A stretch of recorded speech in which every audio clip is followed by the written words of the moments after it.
Hey, what's going on, everybody? Great show today. Locked On Badgers. We got John Garcia on. We're going to break down the latest couple Wisconsin commitments and talk a little bit about a unique pipeline Wisconsin is maybe building into a powerful high school. All that and more in today's Locked On Badgers. You are Locked On Badgers, your daily podcast on the Wisconsin Badgers. Part of the Locked On Podcast Network, your team every day. Hey, what's going on, everybody? Thank you for making Locked On Badgers your first listen every day, continuing to build this community. I am your host, Ryan Herrings. Great guest on today. We got John Garcia Jr., Sports Illustrated recruiting director. Everybody loves it when you jump on the show, man. You're one of the favorite guests that we have. So welcome again to the show. I know you're in the process of moving, so we really appreciate you taking a few minutes out of your day. Yeah, absolutely. Yeah, it's a busy month of June for all of us. And yeah, great to hear those comments. I love talking Badgers with you, Ryan. It's been a fun couple of months. So let's keep it going. Yeah, we got some momentum on the trail. So I want to start here. Since you last been on, Jace Arnold committed, a cornerback, 5'10", 180 pounds, coming out of Marietta, Georgia. What do you like about his game? What have you seen on film? What can you tell us about Jace Arnold? I think he's a classic corner, and we've talked about a lot of secondary prospects, on this channel, and it seems like versatility is the first thing I say about all of them. Not here. This is like classic corner in that he can run, he's competitive, and he's got great hips. And those are things we don't talk enough about with the current corners. That was the old school evaluation, right? You better be able to flip your hips and run with these receivers. Now it's all about length and ball skills. And he's got some of that in his bag as well, but I really see a classic field corner when I watch Arnold on tape. Like you said, he comes from Marietta, Georgia, a great area just outside of Atlanta. Great competition in that area. For reference, that's like the Justin Fields, kind of Lorenzo Carter area. Alvin Kamara's from close to there. That's a very talented area just outside of Atlanta. So he plays great comp week in, week out. So you love that from a competitive standpoint. And then, you watch the tape and he can really go. He's got some return ability, which he certainly is utilized for at the high school level. But when it comes to his cornerback play, his coverage, there's a lot of confidence. He's comfortable working off the football, which you don't see very often at the high school level. That's with both man and zone looks. He certainly trusts his speed and knows that he can take a little bit of risk when the football's in the air. He's comfortable at the catch point. He's a willing tackler in space as well. But really the raw explosiveness that he plays with is something to be desired. And again, I think there's some confidence and some solid foundation from a technical perspective there. And really, like, the most impressive play I saw today, Ryan, was a mistake. He was the outside corner with no receiver split out his way, right? So basically, he's lining up just outside of where an outside linebacker would line up. So naturally, when it comes to run responsibility, your job is to contain, right? You're a corner, you're the fastest guy on the field. Don't let anything outside of you because you've got no help on the wide side of the field. Well, he peeked in a little bit and the running back bounced outside of him.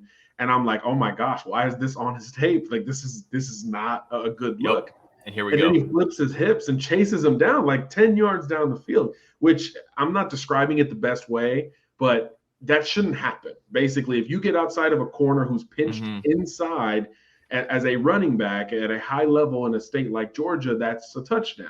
Well, Arnold flipped his hips and made up for his mistake very quickly. And he, allowed the defense to fight for another down, a distance, and another day. So I think there's a lot of raw impressiveness with his game. And there's some technique in there from a coverage perspective as well. So I think this is a really solid get for Wisconsin. And again, another one of those indicators, man, when you start taking official visits, those first impressions mean a whole lot. And this is another example of a kid kind of shutting it down before he really explored as many official visits as he could, which is a great sign for the defensive side of the ball in terms of Jim Leonard, Hank Poteet, kind of the whole crew in the secondary, which is, becoming kind of the strength of this class for Wisconsin.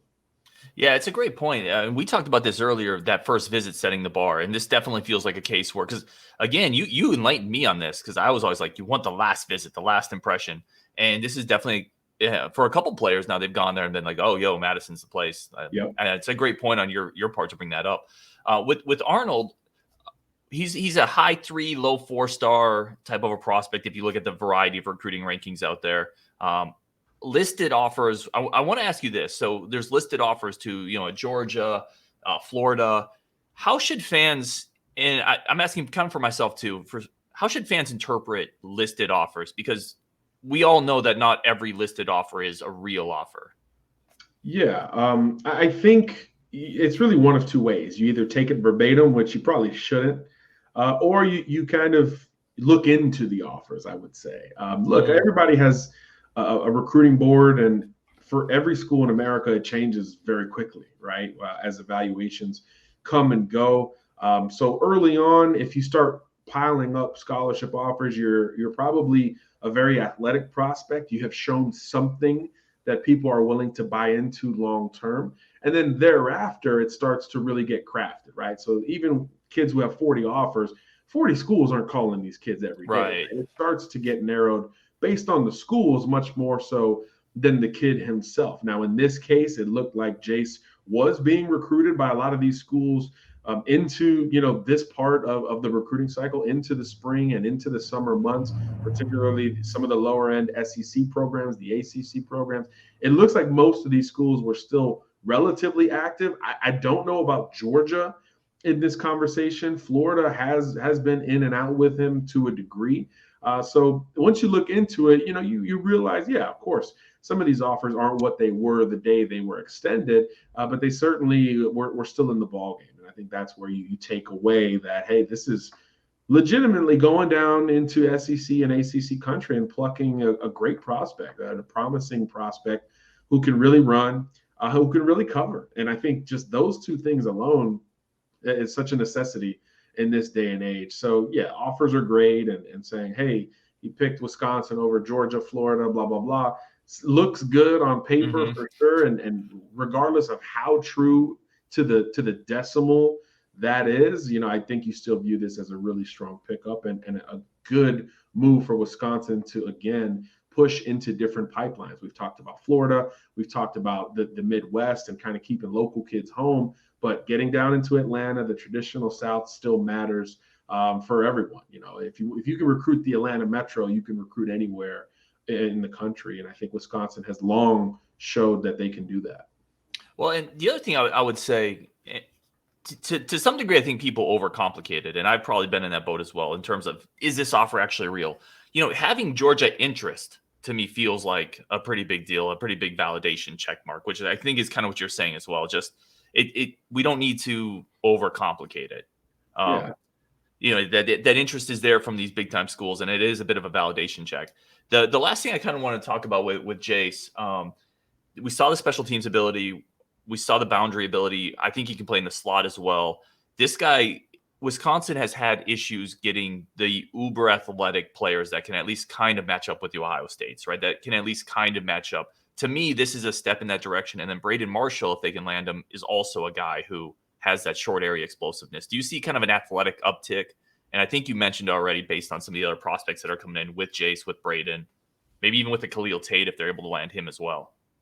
Certainly, you got to match up, right? And I think, just despite what happened on the field last year, Ohio State's still the standard, especially when you talk about offensive football and kind of where the game has gone in this modern era. So, when you think of the Buckeyes, you think of an explosive downfield offense with great quarterbacks and receivers. So naturally, you got to get pass rushers and you got to bring in DBs who can run. And I think in Arnold's case, he's certainly that. He's been clocked 10-9 in the 100-meter dash, which is really the bar, right? If you can get past that 11-second mark, you're fast. You're very fast, and it translates on tape, most importantly.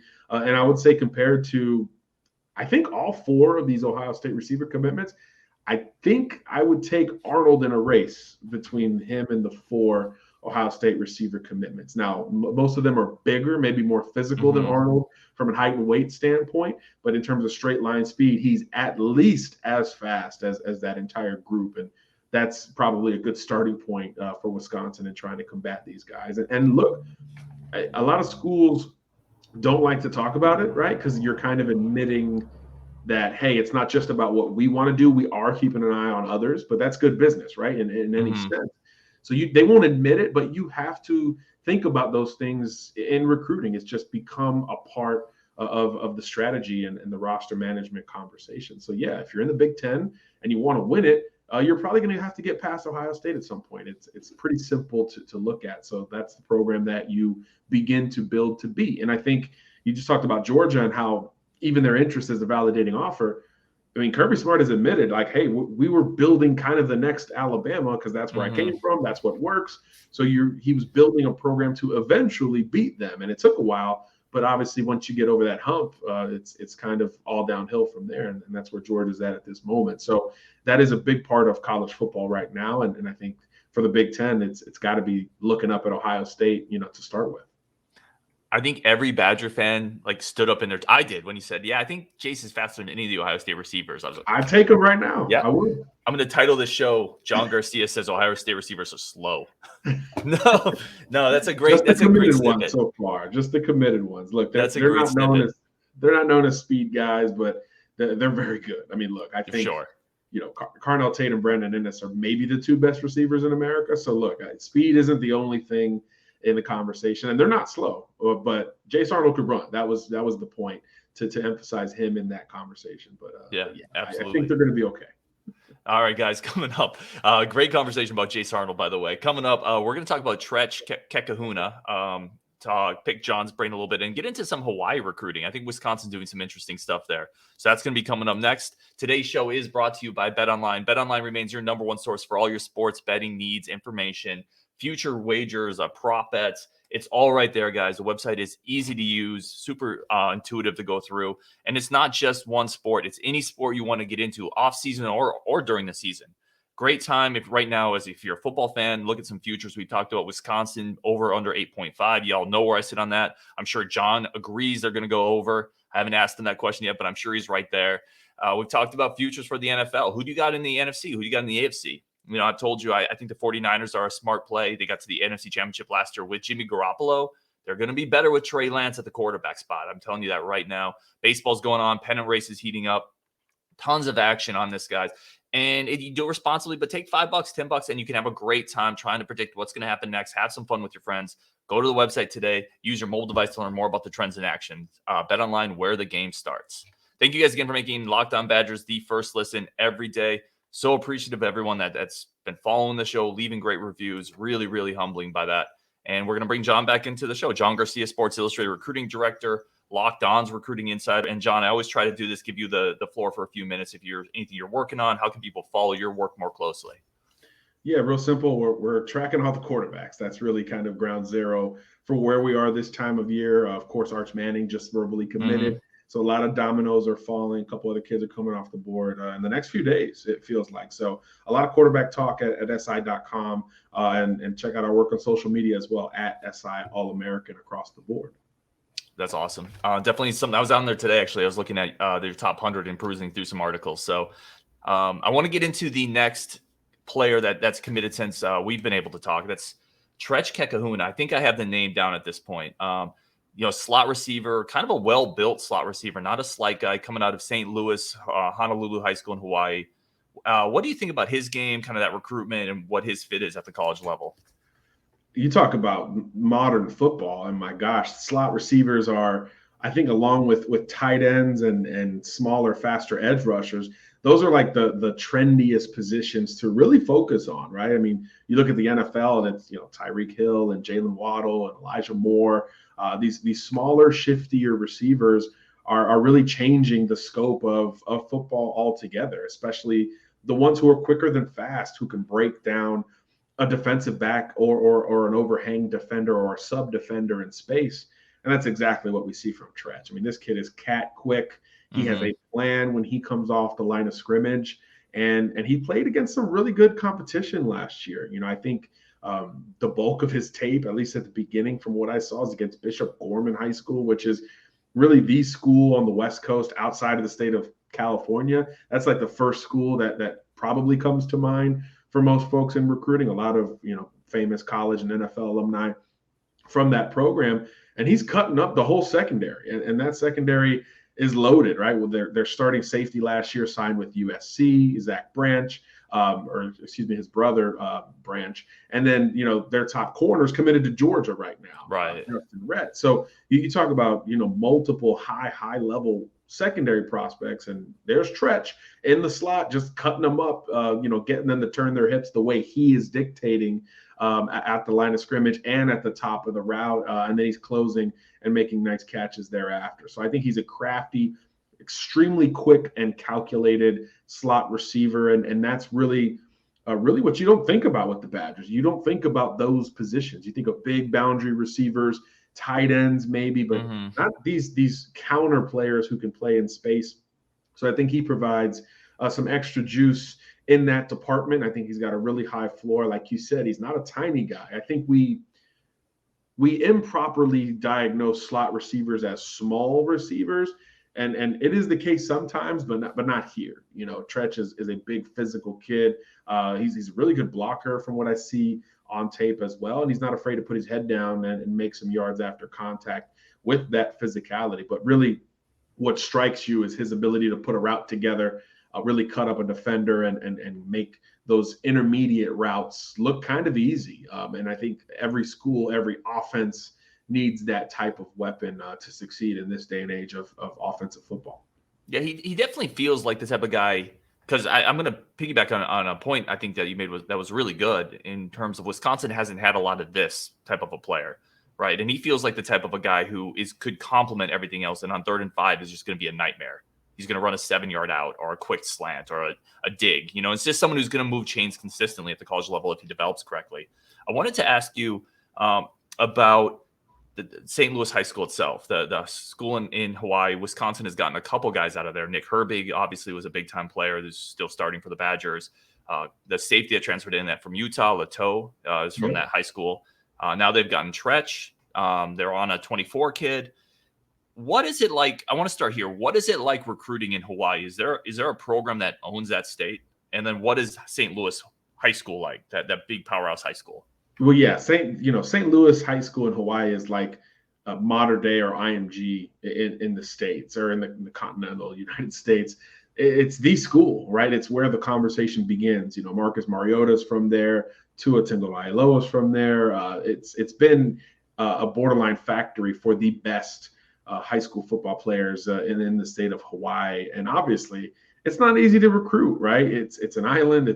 For those who don't know, it's not close to anything. Even if you're in California, it's still, I think, like a 4 or 5 hour flight. Like, it's not close to anywhere. But it certainly has provided a lot of talent in college football and beyond. And nobody owns it. That's a great question, Ryan. Nobody really owns Hawaii. Certainly, the University of Hawaii gets a lot of those kids because they don't have to travel.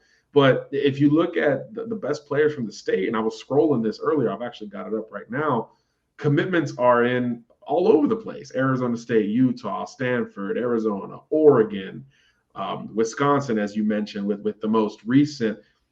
It's all over the place. I don't think any one school has put a true stamp on that island. I think certainly, with Mariota, I think Oregon was the trendy school for a long time for the top Hawaiians. But I think the entire Pac-12 footprint has made it a point to check in over there. And since then, it's spread elsewhere, obviously, with the schools like Wisconsin getting involved. And like you said, there's a little bit of a pipeline at the school in particular. And if there's any one school that you want, to have that with in the state of Hawaii, it would be St. Louis High School. So that's certainly the right target for Wisconsin if that is a pipeline plan. But yeah, there's really no one way to recruit it either. There's no one way to recruit the state of Hawaii. You certainly want to send an assistant over there in the spring months to get some in-person evaluations, especially if there's a kid who's maybe on the bubble between an offer versus no offer, or even you already offered him, but you're not sure if he's got the green light to take the commitment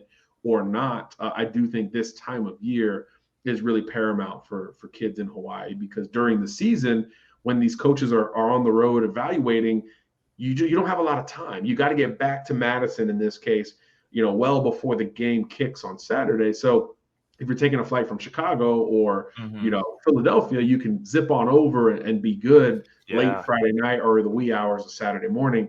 You can't really do that from Hawaii. So I do think that's why the spring and the summer months particularly are really the most critical for Hawaiian prospects. And it's probably part of the reason why in the fall there's an overlooked element of prospects from that island, which is why they go to Hawaii and do well, and then they start hitting the portal and going to other schools later in their college career. So it's really a fascinating group of talent, group of prospects, I should say, to look at. That's a great point with the logistics and just the travel and some of the random difficulties that you get recruiting someone that far away. No, that's great. That's awesome stuff. Coming up, we have one more quick segment with John. We're going to talk just a little bit more about pipelines. Is that a thing? And then I think there might be a little bit of intel on a couple Badger targets just in terms of timelines that are moving. So one more quick segment with John Garcia. As always, really appreciative of the time. And we do want to talk about the final sponsor of today's show is Rock Auto. I've talked about Rock Auto a lot. Rock Auto has been instrumental in keeping my Jeep Jalopy on the road. The Compass always needs something, but Rock Auto is my go-to spot to get anything from floor mats. I've had to get spark plugs for it. I've had to get a few other components for it. And it's just a continuing effort to keep it running. But Rock Auto has been my best friend in that. The website is incredibly easy to use. You don't have to waste any time going to your local shop when the guy may or may not have your parts. They're going to punch through a bunch of different options. And you're going to end up getting the best they have, not necessarily the best that you need. You're going to pay 30, 50 to 100% more because of it, and you're going to waste your time doing it. Rock Auto is designed for DIYers, designed for people who want to save money, who want to do this a little smarter. And it's a family-owned business. They've been doing it for 20 years. Lower prices, reliable service, everything you could ever need, brake parts, tail lamps, motor oil, et cetera, et cetera. Go to rockauto.com right now. See all the parts available for your car or truck, right? Locked on in the How Did You Hear About Us box so they know we sent you. Amazing selection, reliably low prices, all the parts your car will ever need. rockauto.com. Thank you guys again for making Locked On Badgers your first listen every single day. We're going to finish up here with John. As always, appreciate the time. And I wanted to at a high level, pipeline schools, people talk about it a lot. Is for someone who does this for a living, how realistic is a pipeline? For one high school, it's not a huge deal. I do think for certain regions and areas, it could become a thing. But you hear about that a lot more with like geography more than an entire state or region. So, for instance, I live in Florida, right? So, Gainesville is like in between Tampa and Tallahassee. And, the Gators kind of have a hold on the city of Tampa. And until UCF got good, Orlando was kind of, the whole Central Florida was more of a Gators kind of town. So Tampa kids, Orlando kids would grow up just favoring that program most likely over Florida State and Miami, the other in-state power programs. That has since shifted a little bit, but generally you feel like all things even, a Tampa kid's probably going to go to Florida.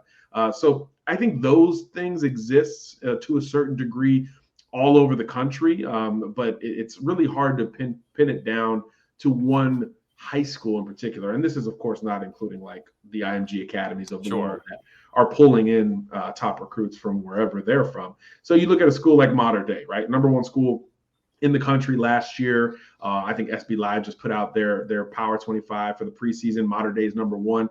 They've sent kids everywhere. I don't think there's one program, even USC, which is right down the road, they don't have a stranglehold on Mater Dei. Now, certainly some great prospects have gone to USC from there, like Matt Leinart and a couple of others. But there's no like, hey, if you're good at this school, you're going to this college. I think that was probably more of a product of yesteryear in college football recruiting, mainly because nowadays kids have so much access, so much technology, so many resources to just get on Google and be like, okay, what does, the University of Utah look like? And then you Google it, you're like, oh, wow, it's beautiful. If they recruit me, I'm taking a visit, right? So you can just start to form different opinions as opposed to like 1976, where you're like, hey, if I'm a kid at this high school and I'm good, the last 10 kids who were a blue chip recruit at this high school all went to Nebraska, let's say. So if I get that offer, that's where I'm going. It was a much simpler time, but everyone had less resources, from the coaches to the players and everybody in between. So I do think that it's harder to truly have a pipeline high school at this point. And that's everywhere. I mean, kids in Tuscaloosa are committing to Auburn, right? Kids in Chicago are going up to Michigan. I mean, it just has never settled as far as I can tell. I'm sure someone will correct me in the comments, but I don't see a whole lot of true pipeline high schools relative to one college. No, it's really interesting perspective, especially in terms of it changing over time with kids getting more opportunities and more knowledge and more ability to kind of shop themselves to other places. I want to finish up here, John. There's a couple key Badger targets. I'm just curious if you've heard anything updated or have any kind of updated timeline. A couple of them we wanted to hit on was Joe Crocker, the big 6'6" offensive tackle out of Tennessee, and then Lincoln Keinholz, who really is about the Badgers' last good shot at a quarterback in this class at this point. Yeah, let's start with Keinholz. He's such a fascinating late rising prospect at the quarterback position. Like you said, a lot of these dominoes have been falling. That's like the main thing we've been tracking at SI. And there's not a lot of big names left beyond this weekend, it feels like. And he's certainly still one of them. It looks like a two-horse race. I think the Bison up at North Dakota State are battling the Badgers here. And you could really make an argument, either way as to which program's better for a quarterback, right? I mean, Wisconsin wins so much, always on the cusp of a Big Ten title. And then obviously the Bison, their last, 3 quarterbacks are in the NFL or have a shot at the NFL. So you understand while playing at a lower level why it feels like almost a coin flip type of recruitment. But typically when it's this close, the Big Ten, the Power 5 school will win out. He's already, I believe, taken his visits to all the schools. It's really pure evaluation mode at this point. Wisconsin got that first official. I know we talked about it earlier. Huge. So as he rose, the first trip he took from an official capacity was up to Madison. So I think that is going to be hard to beat for just about anyone, unless other schools try to get involved and maybe push him back. But with those visits being done, 4 official visits is a lot to take in 1 month. We think he's closer to making a commitment than not. And there's a dead period a couple days away in college football recruiting. So there's no visits possible once we get towards the month of July. So I do think that a lot of prospects are going to settle down and make decisions. So I can see Keinholz doing so in that regard. So I think he's a Badger or a Bison before all said and done. And then with Joe Crocker down in Tennessee, that feels like a 2-horse race as well. There's a lot more contenders, a lot more conventional schools recruiting him. Like you said, 6'6" offensive lineman in SEC country. He's going to get offers.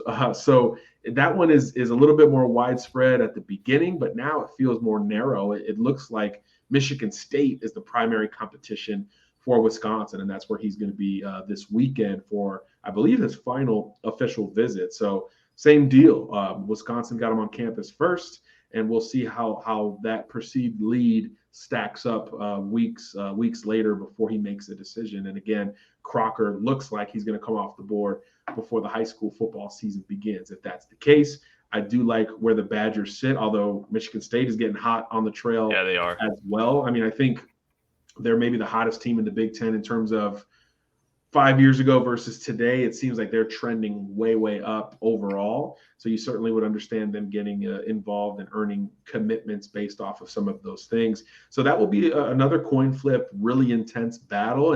And that one could have just as big of impact as the quarterback, because while you need a quarterback in every cycle, when you're going head to head with a conference foe for another position of need and a potential left tackle type, that's got a lot of sting factor if you miss, a lot more than if your target goes to the FCS. So I do think both are really big battles for the Badgers to try to win here in the coming weeks. But look, they've been pretty hot on the trail themselves, so there's no reason to think they're going to slow down anytime soon.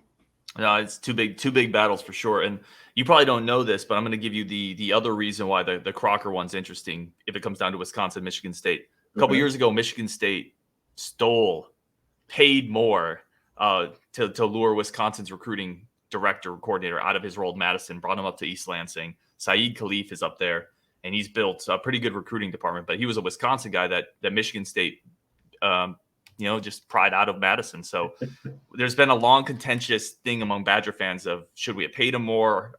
We rebuilt our recruiting staff. Who's better? So there's this other layer of, now we're going head to head with the guy that used to be in Madison that Michigan State stole from us. Mel Tucker stole from us. So it's going to be interesting on that front as well. John, as always, thank you so much. We're always smarter because you're here, and we're always smarter by the time you leave. So we really appreciate the time as always. Likewise, Ryan. Thanks for having me. Appreciate you. Until next week. Everybody, he is John Garcia, Sports Illustrated Recruiting Director, Locked On's Recruiting Insider. Tons of great knowledge as always. See you, John. Have a good weekend. Good luck with the move. Thanks, man. Take care. Thank you guys once again. Thank you everybody once again for making Locked On Badgers your first listen every day. John Garcia is awesome as always. Just please continue to tune in, listen to the show. A bunch more content coming out. A little late getting today's out. I had some things going on, but we're going to keep pumping out the content in the off season. If you like the show, please leave a review of, subscribe to it. It's the best way to support the show, support the content. Let us know that you like what we're doing, and we'll keep doing more of it. Thank you guys so much for listening to Locked On Badgers, whether on audio, whether on podcast or on YouTube, and we'll get some more stuff out to you soon.